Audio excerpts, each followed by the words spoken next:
Assalamualaikum warahmatullahi wabarakatuh. Perkenalkan, nama saya Risna dari jurusan Perbankan Syariah angkatan 2021 UIN Alauddin Makassar. Nah, di sini saya akan membahas terkait instrumen kebijakan moneter Islam di Indonesia. Giro wajib minimum. Giro wajib minimum atau yang disebut juga statutory reserve requirement adalah simpanan minimum bank-bank umum dalam bentuk giro pada Bank Indonesia yang besarnya ditetapkan presentasi tertentu dari dana pihak ketiga. Dana pihak ketiga yang dimaksud di sini adalah giro wadiah, tabungan mudarabah, deposito investasi mudarabah, serta kewajiban lainnya. Dana pihak ketiga dalam IDR ini tidak termasuk dana yang diterima oleh bank dari Bank Indonesia dan BPR, sedangkan dana ketiga dalam mata uang asing meliputi giro wadiah, deposito investasi, dan kewajiban lainnya. Fasilitas pembiayaan dan simpanan. Fasilitas pembiayaan yang disediakan di sini berupa uang tunai atau barang yang dinilai dengan uang.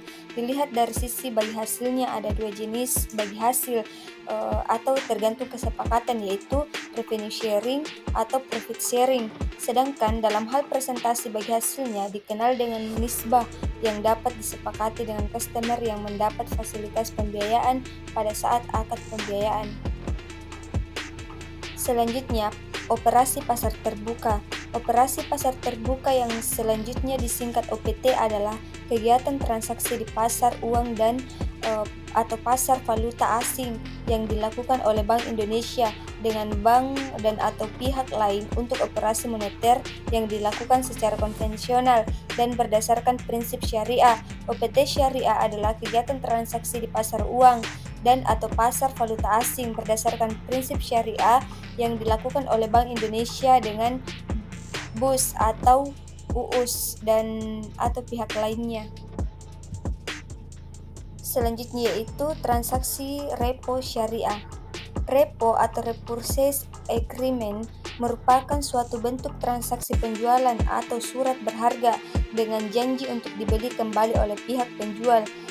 Praktik repo di dunia perbankan biasanya berlangsung dengan jalan pencatatan aset yang telah dibeli sebagai asetnya.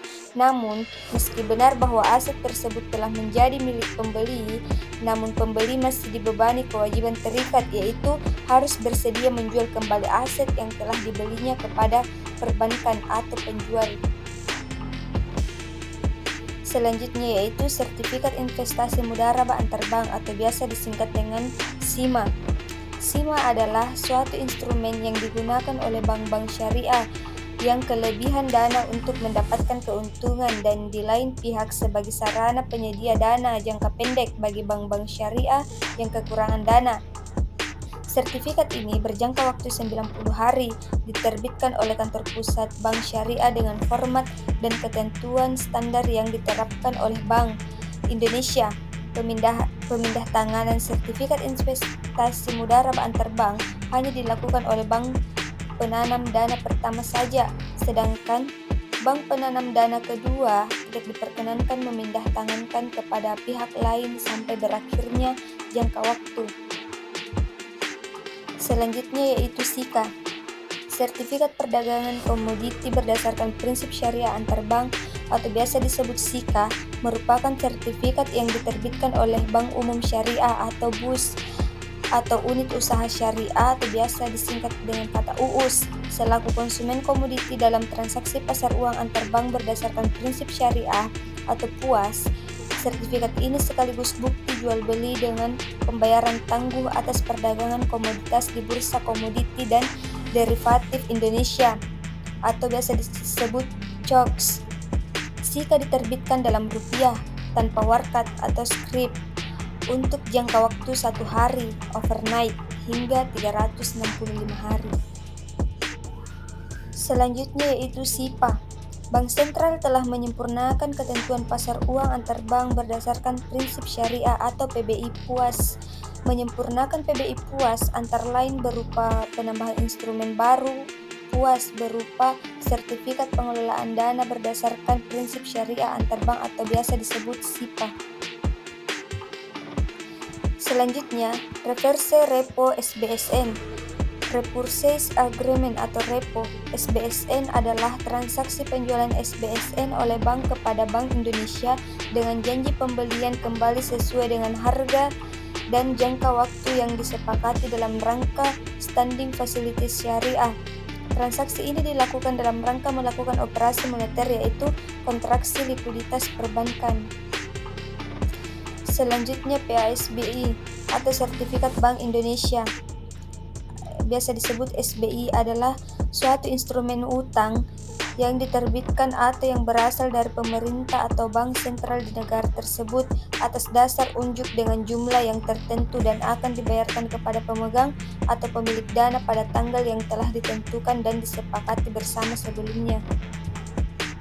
Nah, yang terakhir itu SBSN. SBSN atau Sertifikat Berharga Syariah Nasional merupakan bentuk derivatif dari surat berharga negara di samping surat utang negara atau SUN. Surat utang negara sendiri menurut Undang-Undang Nomor 24 Tahun 2023 adalah surat berharga yang berupa surat pengakuan utang dalam mata uang rupiah maupun valuta asing yang dijamin pembayaran bunga dan pokoknya oleh negara Republik Indonesia sesuai dengan masa berlakunya. Nah, itulah tadi penjelasan dari saya terkait instrumen kebijakan moneter Islam di Indonesia. Terima kasih atas perhatiannya dan terima kasih telah menonton. See you di next video. Saya Risna mengucapkan wassalamualaikum warahmatullahi wabarakatuh.